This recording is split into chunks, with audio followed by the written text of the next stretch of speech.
Você tem usado sedativo?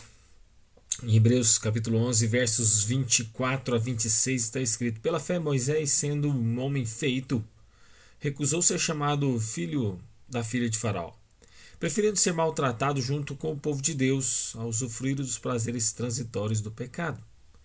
Ele entendeu que ser desprezado por causa de Cristo era uma riqueza maior do que os tesouros do Egito, porque contemplava a recompensa.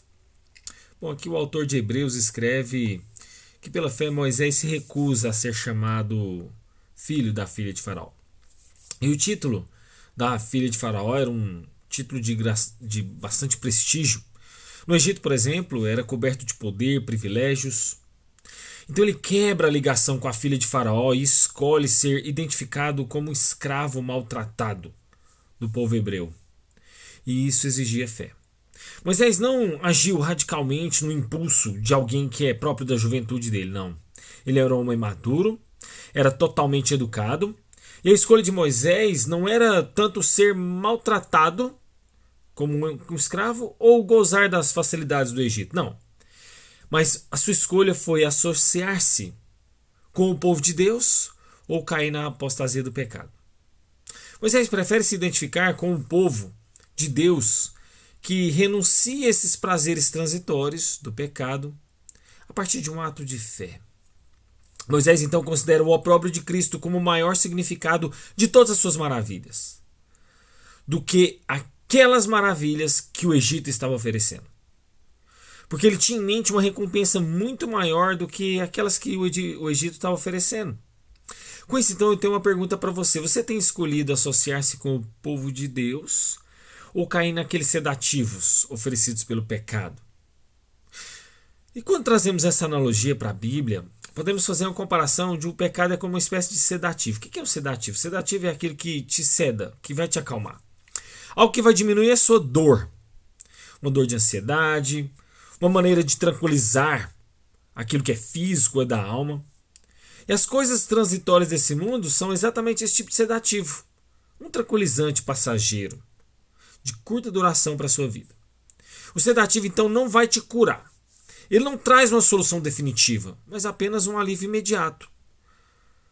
Ele tenta, aliás, ao tentar resolver a questão do pecado, cedendo para ele, é como você utilizar uma aspirina para curar um câncer. Então, se alguém está doente, você vai lá e usa um sedativo, apenas para aliviar aquela dor momentânea. Mas o sedativo em si não tem poder de resolver aquela cura. Não tem poder de tirar a dor daquela pessoa. Definitivamente. Apenas de forma momentânea. Mas então o que vai resolver o problema dela? Só a remoção daquela doença. Só uma cura definitiva pode sarar aquela pessoa. E biblicamente falando, somente com o novo nascimento você pode resolver o seu problema. E se você diz crente, mas está vivendo uma condição de pecado contínuo, se o pecado tem sido uma forma de sedar você, tem sido uma prática constante, é bom avaliar se você realmente nasceu de novo.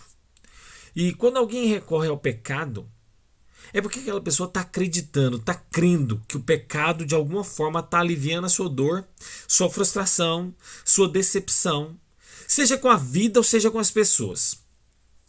E quando alguém consome, por exemplo, pornografia, bebida, um consumo excessivo, materialista, todo tipo de prazer pecaminoso e mundano, quando a pessoa acredita e ela está fazendo isso, é porque de alguma maneira ela está sentindo um alívio para a pressão que ela está fazendo, que ela está sentindo. Ela está sentindo um alívio para aquela frustração, para aquela dor, que ela não está sabendo lidar com ela. E consequentemente ela vai experimentar o prazer, é claro. Mas os prazeres pecaminosos, no início, ele tem aquela sensação de que está te dando um gás a mais para você continuar a vida. Esses prazeres pecaminosos têm te dado tipo assim um up a mais. Mas no final, ele vai te matar. Com toda e plena certeza. Porque não é o que eu estou dizendo, é o que a Bíblia diz.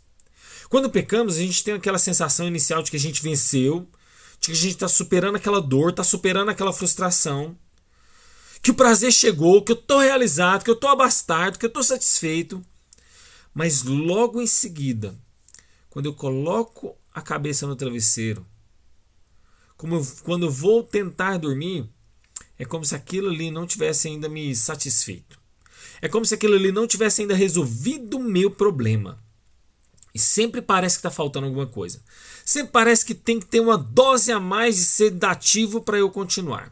Por isso que a pessoa bebe de novo, cai na pornografia de novo, vai consumir de novo, vai ter qualquer outro tipo de prazer, inclusive drogas ilícitas. Tudo isso, então, o pecado está destruindo a sua consciência aos pouquinhos. É isso. O pecado aos poucos vai te destruindo como um câncer mesmo, literalmente. Não tem outra analogia melhor. E não é de uma vez só. Eu sempre costumo dizer que as pessoas vão caindo degrau após degrau. Nenhum homem de Deus cai da noite para o dia. Nenhuma queda é imediata. E é interessante, é como se fosse bebendo a água do mar. Quando você bebe a água do mar, você acha que ele está matando a sua sede inicialmente, mas ele vai te secar. Ele vai te trazer a morte, ele vai te destruir. E quando você consome esse gás a mais prazeroso para continuar a sua jornada, no final ele vai estar tirando o fôlego da sua vida. No fim, ele vai tirar o fôlego final para você continuar a viver. E se você não nega esses prazeres diariamente, no final você vai negar o próprio Senhor Jesus. Se você não está negando o pecado diariamente, automaticamente você nega a Cristo. E aqui está o princípio de tomar a sua cruz, negar-se a si mesmo e seguir a Jesus. E os pecados estão ligados a essa satisfação imediata, assim como o sedativo.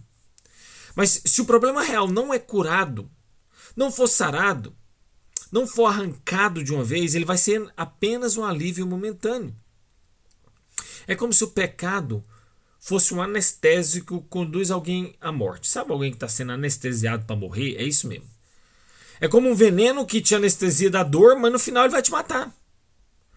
O John Piper diz o seguinte: quando pecamos, e por que pecamos, é porque lá no fundo a gente está acreditando nas promessas do pecado. O pecado sempre promete que ele é mais doce, mais duradouro, mais prazeroso, mais profundo, mais satisfatório. E à medida que a gente está sendo enganado por essas promessas e a gente está caindo nela, a gente está sendo iludido por elas, a gente está se frustrando cada vez mais. E essa nossa frustração só vai aumentando. E a gente busca o prazer no pecado, é claro.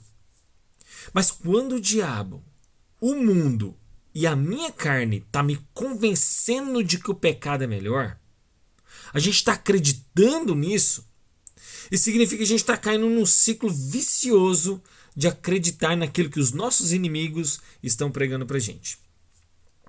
E aí com isso a gente vai se desviando cada vez mais. E só há uma maneira da gente vencer essas mentiras, esses prazeres, essas ilusões da gente estar sendo desviado pelo pecado, por essas promessas mentirosas. A gente acreditando num prazer maior e numa promessa maior. Numa promessa melhor. E essas promessas vêm de Deus, estão contidas na palavra de Deus, e se a gente vive nela, se a gente medita nessas promessas, se a gente procura viver essas promessas, se a gente crê nessas promessas, se a gente experimentar essas promessas, nós vamos superar as outras falsas promessas. As falsas promessas mentirosas do pecado, as falsas promessas e prazeres do pecado, que de fato existem, mas eles são falsos por causa do fim deles. Porque a gente está experimentando uma promessa e um prazer maior na pessoa de Deus. Então eu tenho que ter prazer na presença dele, estar na casa de Deus. Você falta culto demais, você não tem prazer em orar. Você não tem prazer de viver para Deus, viver os propósitos que Deus tem para a sua vida. Você vive em desobediência a Ele, você acredita que viver em desobediência é tipo um prazer maior.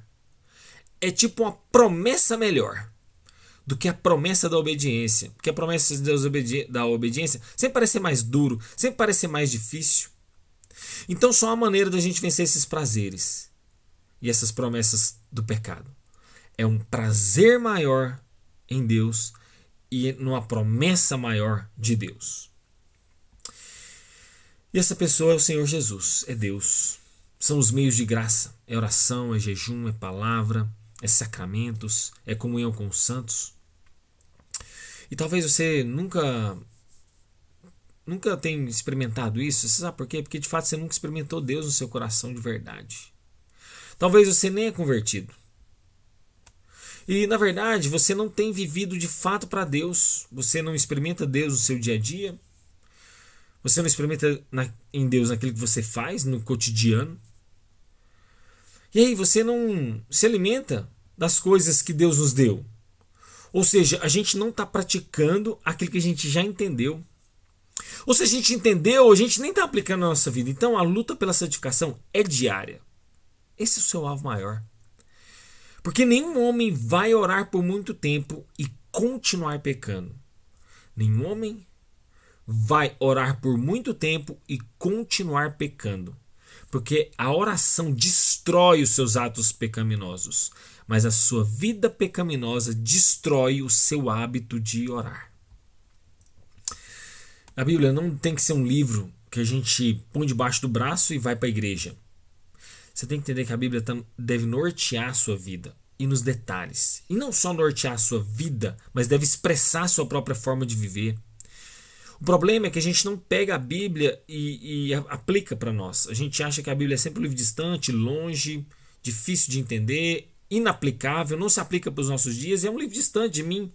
Sabe, igual aquelas pessoas que pregam sobre preservar o mico-leão dourado, mas ela não vê o meio ambiente como uma forma da parte da vida dela. É assim que a gente vê.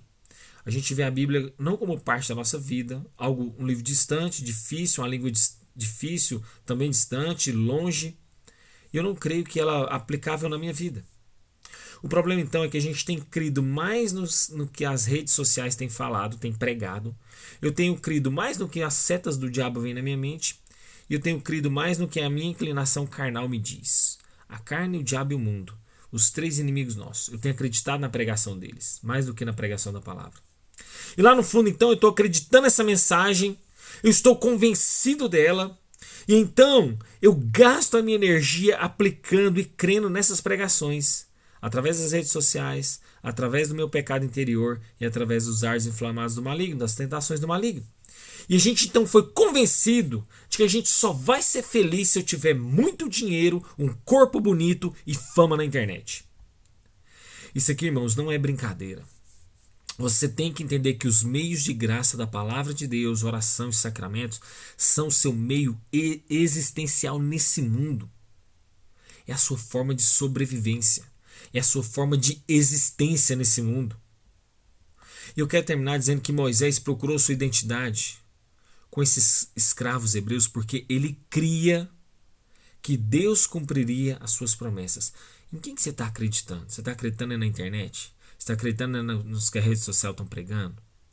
No que o diabo está dizendo no seu coração? No que a sua inclinação carnal está dizendo? É isso que você está crendo? É nisso que você está acreditando? Moisés sabia que para chegar aos objetivos espirituais, por causa do povo de Deus e essa identidade que ele tinha, era algo incomparavelmente melhor do que os prazeres transitórios que estavam lá no Egito. E você tem trocado também, assim como Moisés, essa identidade? Ou você vai continuar sendo sedado pelos prazeres do pecado?